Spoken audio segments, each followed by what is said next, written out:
Why don't we go ahead and get started? Anybody excited about bugs? Man, I'm pumped about this bug thing. So I'm super excited to have Bruce the Bug Guy here. I'll let him tell a little bit about himself. I'm Israel Hans. I'm the new executive director here. This is my 12th day on the job. So super excited to be able to launch my time here at the Great River Road Visitor and Learning Center with Bruce the Bug Guy, because it doesn't get any better than that. So come on in, kiddos.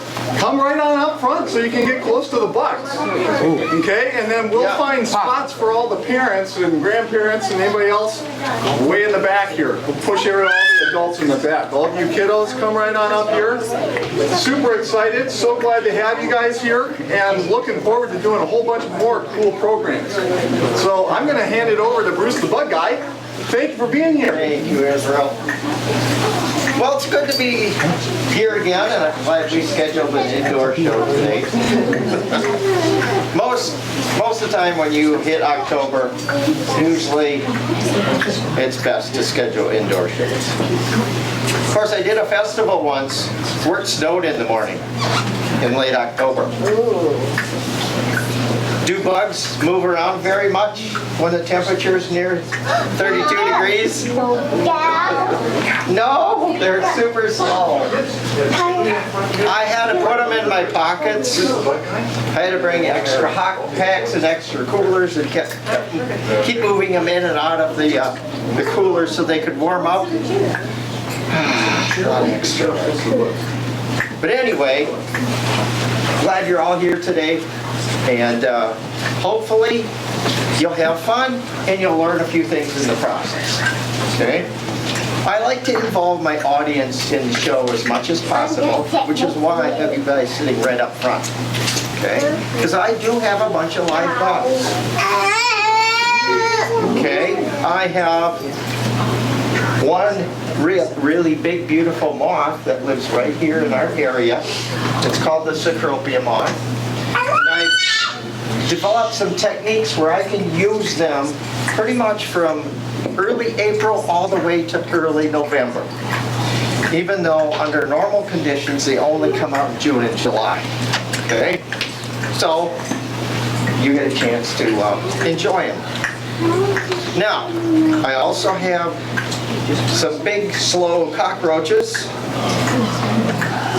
It's good to have slow cockroaches so they don't get loose, and so that you can more easily pick them up. When you're holding them, they'll just sit there on your hand waving their antennae. Okay? They're not going to bite you. Then, of course, I have long things with 200 or so legs, but they're also slow too. Centipedes. Now, centipedes are the speedy ones. What's like a centipede with a long body, but moves really slow? Millipede. Okay? We have a bunch of millipedes, and then we might have to get a little bit creative how we do the program with the tarantula. Because for that part of the program, I usually have everybody get in a circle, but I think maybe we'll make a triangular shaped group here, and we'll go around the circle, and you have a chance to either see Rosie close up, or actually hold her. Okay? And who knows, you might even be captured on videotape, because that gentleman back there is videotaping the show. So, try to contain your shrieks and screeches. Real quickly, I'm just going to explain a few things about what we have in these cases here and sitting on the table. Okay. By the way, I am Bruce the Bug Guy. I am an entomologist, which is a scientist that specializes in studying about insects and relatives of insects. What's kind of like an insect that doesn't have 6 legs? Spiders. Spiders, yeah. We'll get started here. These insects in this case here are located in our area. They're native to the basically Minnesota, Wisconsin, Michigan, the upper Midwest, okay? And this year I heard a lot of these noisy insects up in the trees. Cicadas. This year was also a very good year for monarchs. Any of you raised monarchs? Pretty easy to find them this year, wasn't it? And that's a good thing because for a number of years their populations were really low. Okay? But do you know what the monarch pretender is? You know what that's called?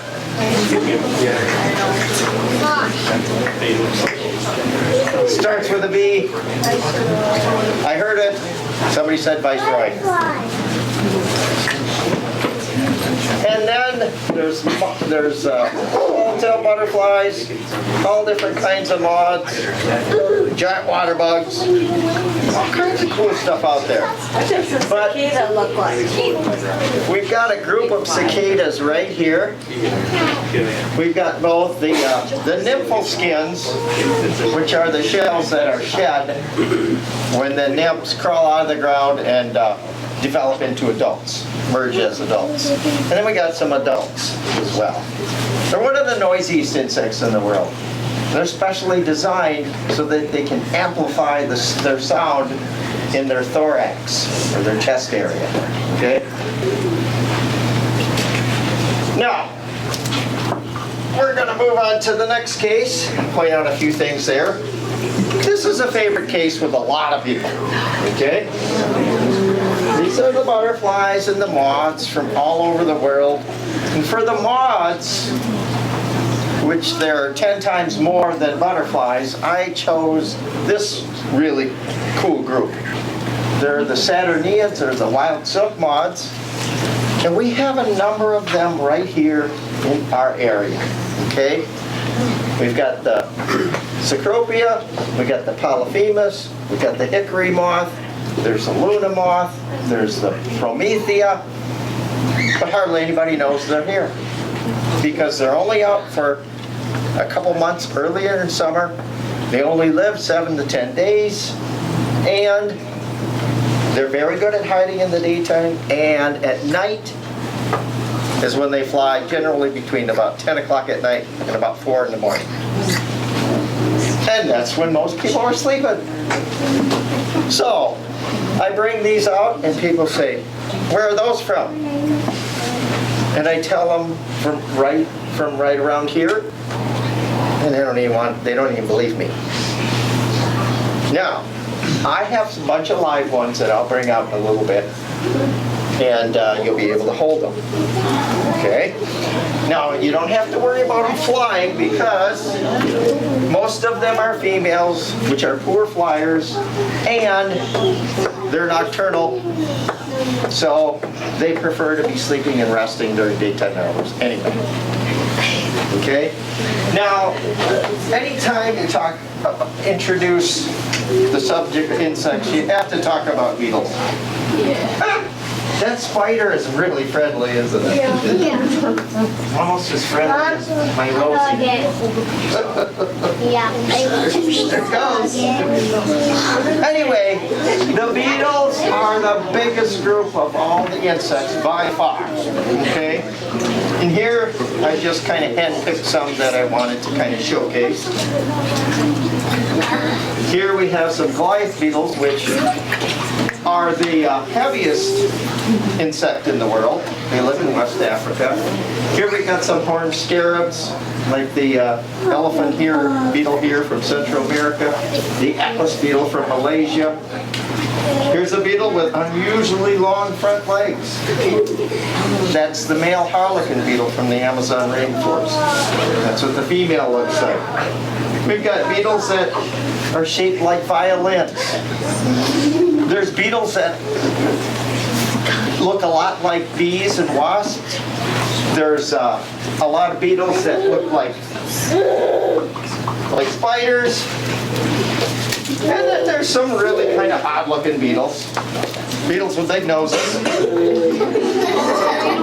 Like this weevil from Argentina. It's called a snout beetle. There's one with a big hairy nose. It's a palm weevil. That's a pest weevil. And then there's these beetles here.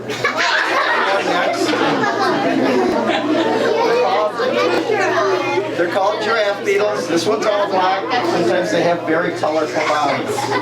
Okay? Some look kind of scary with their big pinchers or mandibles. Okay? But you could pick it up and play with it. And that's what kids do in some parts of the world. They keep these guys as pets, like in places like Japan and China. They have a little cage. They'll take them to school with them, keep them in their locker or their desk. During recess or during lunch period, they'll put two of them together, and then they have a battle, a beetle battle. That's more like a wrestling match. They just seem to be programmed to want to wrestle or fight with each other. Let's see. Here's one of the most powerful beetles in the world. Hercules Beetle, very good. A lot of times people mistake this one for the rhino beetle. A lot of people do. They're just strange little beetles with all sorts of spines on their body. It's an unusual kind of a weevil. There's beautifully colored jewel beetles. And in some of the tropical areas, they actually make jewelry out of these. String a bunch of them together with some fine wires, some fishing line. You got yourself a bracelet or a necklace. Here's some wild colored weevils. And it just keeps on going on and on. They're like little six-legged works of art. Ooh, there's a Halloween type beetle. There's beetles that blink. We have them living around here. You know what those are called, right? Fireflies. Or lightning bugs. And then we've got these big bugs that are really good at camouflage. Here we have a walking stick that you're likely to find around here in the middle. This one here, that was from Malaysia. It's a giant walking stick. And there are walking sticks that can fly, like this one. It's a flying walking stick from New Guinea. There's spiny sticks, there's jumping sticks, there's fire sticks. All different kinds of walking sticks. Okay? Now, that's all I'm going to spend just for the introduction, but I like to tell people, if you want to stay afterwards and ask me some specific questions about some of what we have in these cases here, feel free to do that, okay? But I don't like to take time out of the program to get too in-depth, okay? Because we're going to start out with some live bugs next. And we're going to kind of ease into the program, okay? I still have that luxury at this time of the year. Otherwise, we have to go right to the hissing cockroaches and the millipedes. But we can kind of ease in with something a little bit more attractive and aesthetically pleasing. The Cecropia moth. A beautiful moth that lives in our area. There's Mr. Cecropia, and I'll tell you the difference between Mr. and Mrs. in a little bit. Okay. Now the males have these big feathery antennae. Okay. The females have smaller antennae. Why the difference? When the female gives off a chemical signal that the male detects with his antennae. So he's flying around, all of a sudden, beep, beep, beep, beep, beep. He detects the chemical or the pheromone given off by the female. And the message basically is, I'm a lovely, lonely cecropia in Prescott. And if you're in the area and you get this message, stop by, we'll get together, we'll go out on a date. Okay? So basically that's how they find each other. The female sends out a message that the male can detect with his super sensitive antennae. See? They're alive. But they're not going to bite you or scratch you. Most of them won't poop on you either. But every once in a while one has a little accident, but don't worry about it. Now, people always ask me, aren't you worried about them flying away? Well, not really so much, because the males, for one thing, are getting a little older, so they're not as strong, and they're not as likely to take off and fly. And the females, they're not very ready flyers anyway. They would rather just kind of sit around during the daytime. After they're mated, they'll lay their eggs on different kinds of tree leaves in the area. When I raise mine, and I raise usually between 250 and about 300 caterpillars. By the way, the caterpillars get about as big as a dill pickle. That's what they look like. And that keeps me really busy in the summertime. Now, we'll probably have to, I'm going to put this male in the cooler there, slow him down a little bit. But when we pass these around, and you probably want to have to share them a little bit, the best way to pick up any butterfly or moth is by the front wings. You pinch the front wings together on the leading edge. That's where their wings are the strongest. You never want to grab just one wing at a time. You never want to grab the back part, because then it'll tear you easy. I was at a show in Roseville last night where one of them only has that long of a wing because a kid did exactly that. They got a little active, he grabbed it by one wing, so now the front wing's about half as long as it should be.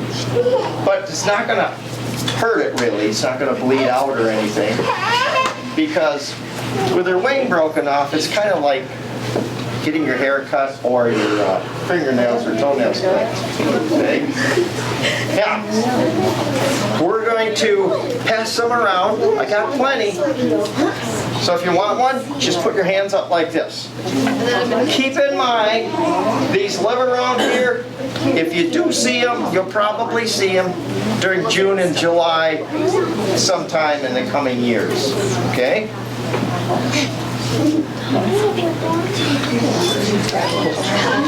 Now, typically these live about a week to 10 days.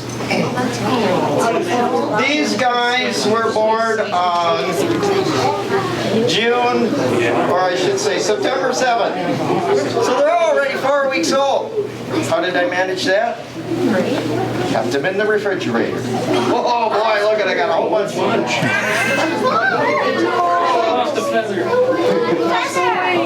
Yeah, there's... Oh, I thought that was way. There it is.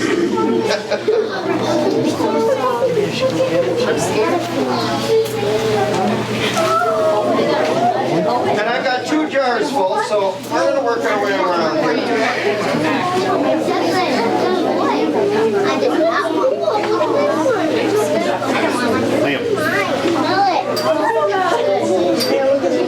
And if some of you don't want one,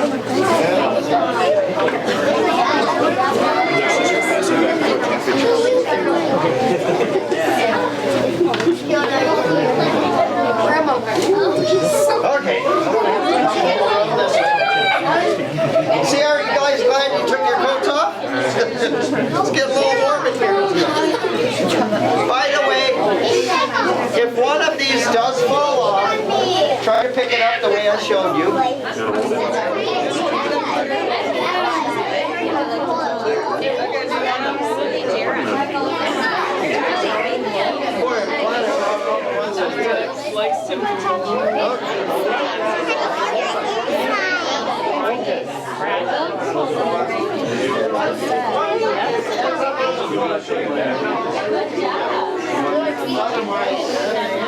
Oh, let me get a picture of it.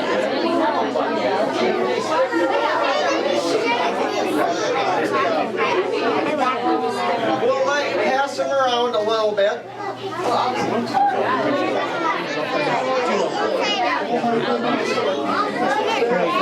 Hi, Emily.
Okay.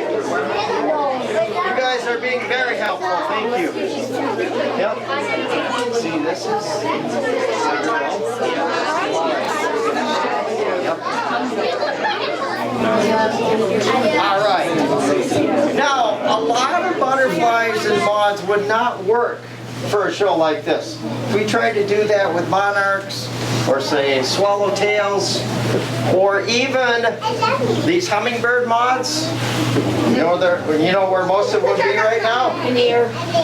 Flying around the ceiling, over by the window. They got through the door, they'd be way up high, up in the atrium. And then they'd be hard to get back. So you're kind of limited in what, how you do a show like this with live bugs. Now, what we're going to bring out next aren't nearly as attractive, okay?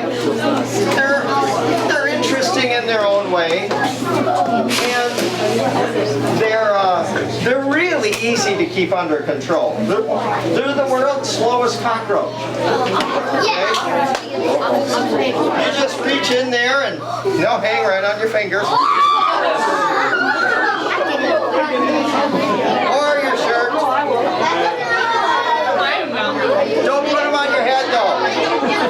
Because sometimes they can't get a good grip on your hair and they go right down your shirt. Most people that are pretty comfortable with the roaches on the outside get rather excited when one gets down their shirt. Now, these cannot bite you.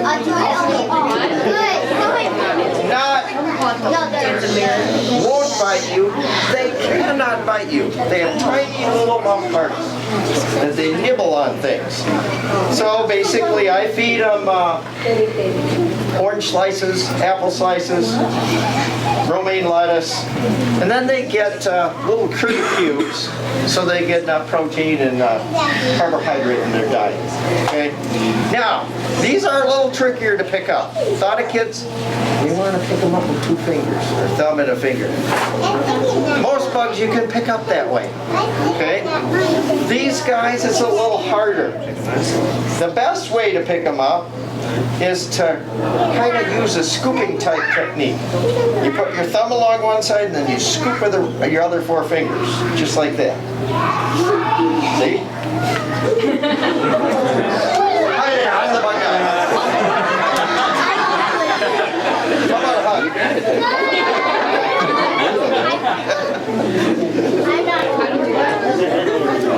These roaches are in the 3 to 5 year old range. It's about how long they live. And they give birth to live young. Okay. Quite often while I'll leave a show in the morning, by the time I get to my first program at half an hour, 45 minutes, I'll have 20 or 30 baby roaches that are about as big as my little fingernail. Okay. Now, the other way to pick them up is to kind of use two hands, kind of scoop from both sides. Once they're on your hand, they'll just kind of sit there and wait. A regular roach would not do that. It would be trying to shoot up your sleeve or basically hide someplace. Okay?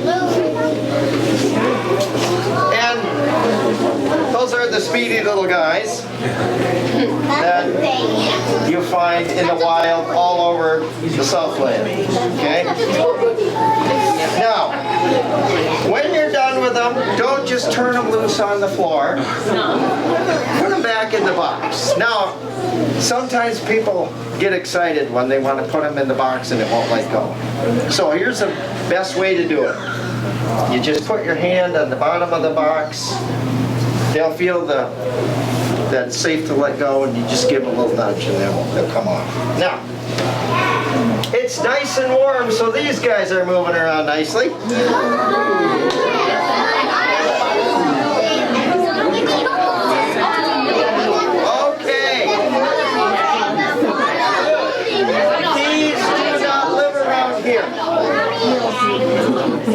They live much further south. We do have millipedes, but they're much smaller. Most millipedes, when you touch them, they curl up into a little ball, okay? Or a little coil.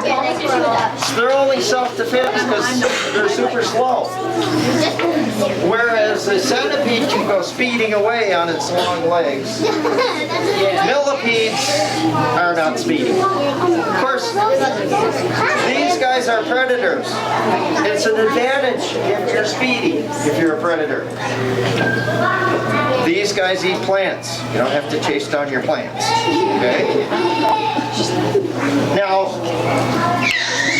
when they move their legs, they move them in a coordinated way that's kind of interesting. When they're moving forward, all the waves come from the back and they move forward repeatedly, like wave after wave. If they want to back up, the waves come from the front and then they back up. Okay? They won't bite you because, again, they have really tiny little mouth parts. If we had a centipede about this size, it could bite you. But if you had one about as big as this box is long, then you'd want to stay away from it. Okay? Because a centipede like that can inflict a painful bite. But basically, if you get a millipede, large millipede this size, you can play with them. When I first started this about 20 years ago, you could get giant black African millipedes, which were as long as this box and about this big around. They could wrap all the way around your wrist twice. And kids just used to love them. But they're, where they're from in West Africa has experienced considerable habitat destruction. And people have over-harvested, so now they took them off the pet trade industry. So each of these boxes, and I have 8 of them, have 2 hissing cockroaches and 4 millipedes. Especially for the cockroaches, that's kind of my accounting system. When I leave here, there better be 16. Otherwise, one's hitchhiking home with somebody, and that has happened for Cub Scout programs. Do a program on Friday, Monday you get a call, we found your roach. It was underneath the collar of their son's Cub Scout shirt. Sitting there on the top of the laundry waving. Now, we're going trying to get these as evenly distributed as we can, okay? Once again, because we have a pretty good crowd of people, we don't want to turn the roaches and the millipedes loose on the floor because they might get accidentally sat on or stepped on. I doubt anybody would do it on purpose, but if you just have a rule that they can't be moving around on the floor, then you don't have to worry about it. Okay? Oh, by the way, sometimes these roaches, especially in a worm room like this, they may come up to the top of the box. If you don't want them to get out, you don't want to pick them up, point. If one gets out over and over again and nobody in your group wants to hold it anyway, let me know. We'll put them in timeout. That's the roach timeout box. It's a handy thing to have because sometimes... Okay, let's see. Let's see, we'll put a box out here. And we'll put another box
I don't want to touch it. That's the point. It's more a look, not a touch. You wouldn't want one of those crawling in your bed. I would scream. Why does it go faster?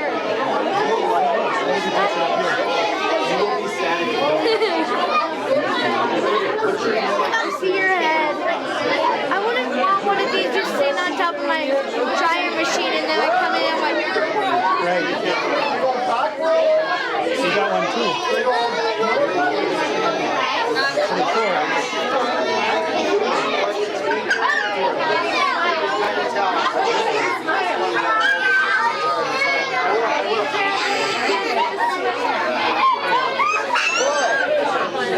Probably my best turn on ever. He likes your warm sweater.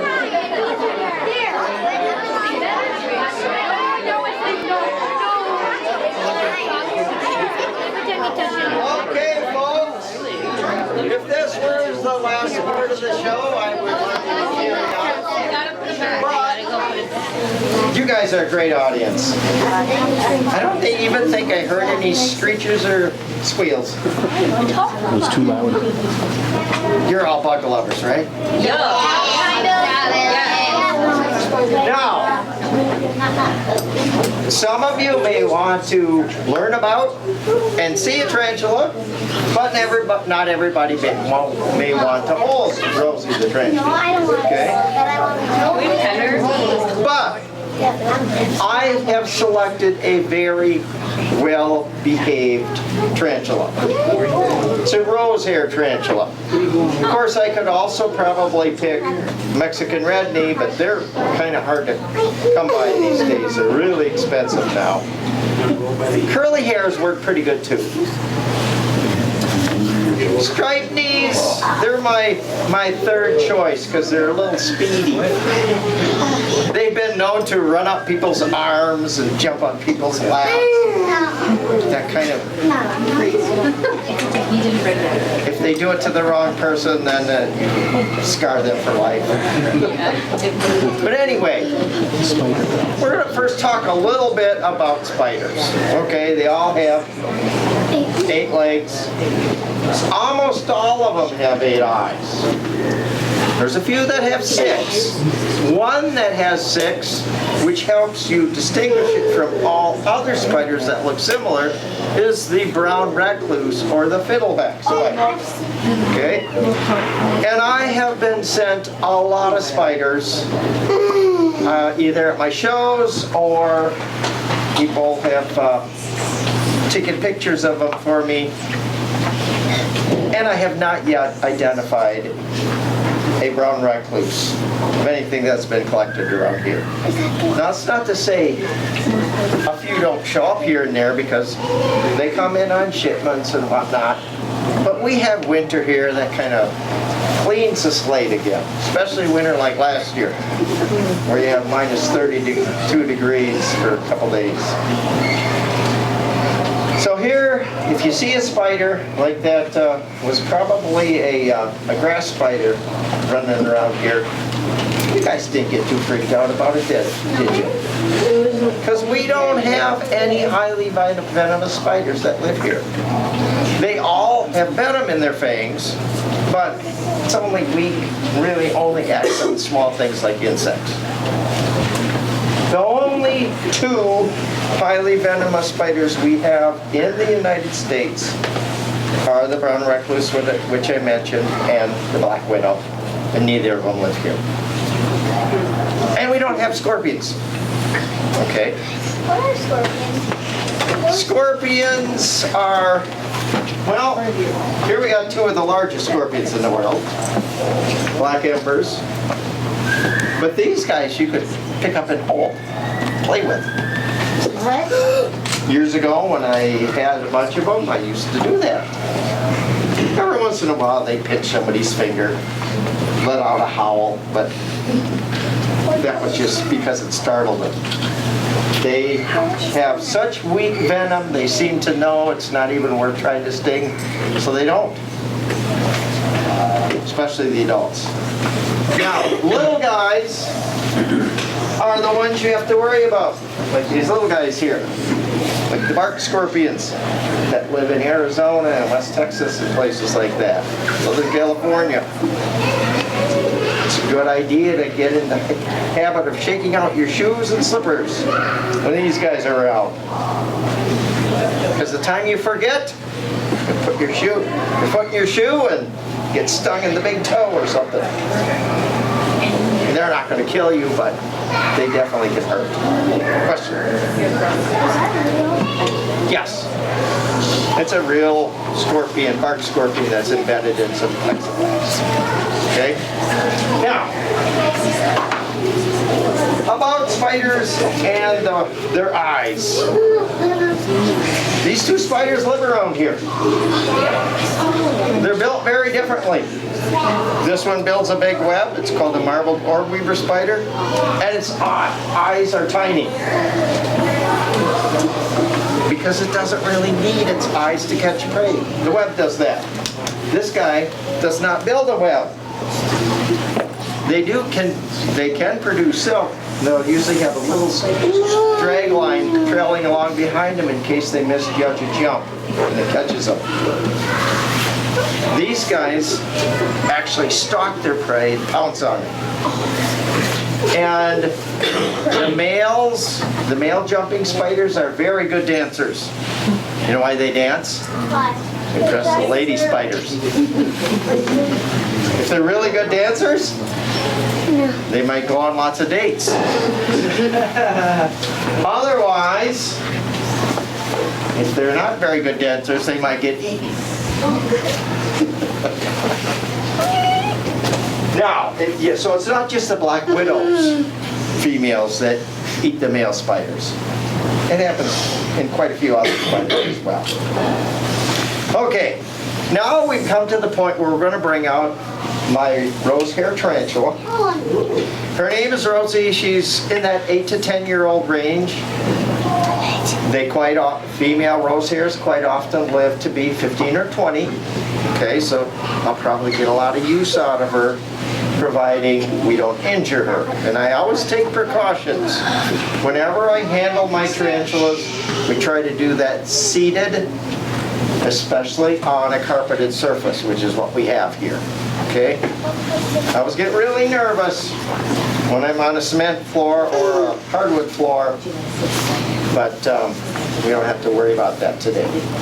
Now, once again, it's your choice whether or not you want to hold her or not. Okay? She's not going to bite anybody. I know that because of the kind of tarantula that it is and how we handle it. If you don't know much about a tarantula and it rears up when you get by or it swings its fangs out, basically it's telling you it's not happy to see you and basically wants you to go away. So they act threatening. And I got a picture of one that kind of shows how they rear up like that. Okay? So if you're in the wild in, say, Arizona or Southern California and you find a tarantula and it's reared way up, it's probably best to leave it alone, or if you do, try to catch it in a container rather than your bare hands. Of course, if it got bitten, you probably wouldn't amount to much.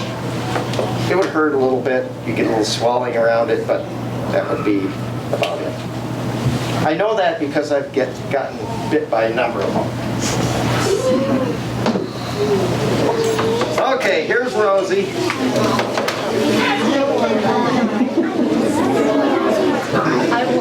Now, we might have to move our chairs, the front row chairs back a little bit, but basically what we're going to try to do is have everybody kind of sit around the edge of this open space here, okay? So some of you can kind of sit right along the tables, some of you kind of sit along the chairs. Now, flashes will not startle Rosie, so you can take a flash, and if you can somehow maneuver in here without stepping over any fingers or toes or kicking a child in the head. That's always embarrassing when you do that. I've done it a few times. You can step here in the circle and get a face-on shot, okay? Rather than the back of your child's head holding it in their hands. It's just not as good a picture, okay? She's saying, Dad, that's too close. Too close to an eight-legged, hairy-legged creature. Just like that. Hold your hand right next to mine. There you go. Well done.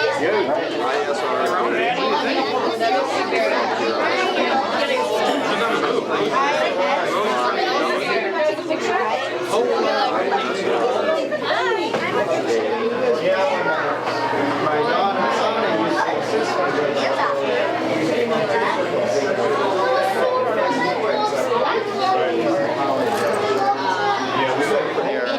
Aiden, this way.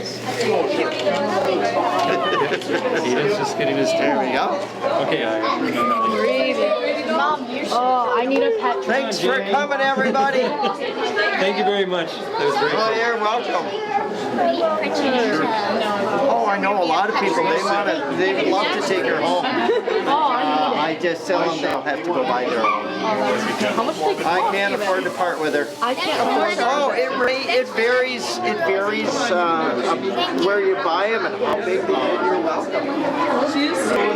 If you get a really young one, you can get one for $25, $30. One like this is probably going to be about $60, $75. Really? I tried to find it. Oh, let's get the director.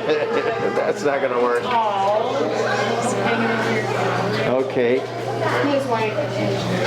go. Well, we're off now, so you just have to. We're See? just gonna pose her. Really, how do you feel right now? I love it. Yeah, it's great. No, I like tarantulas. I grew up with a tarantula. You did? Yeah. Somebody gave my dad a tarantula as a gag gift, and so we just had we had a They're tarantula. low maintenance. Yeah. Okay, we're gonna put her. We gotta. What do you say? What do you say to Bruce the Bug Guy? Huh, Czar? Thank you. You're welcome.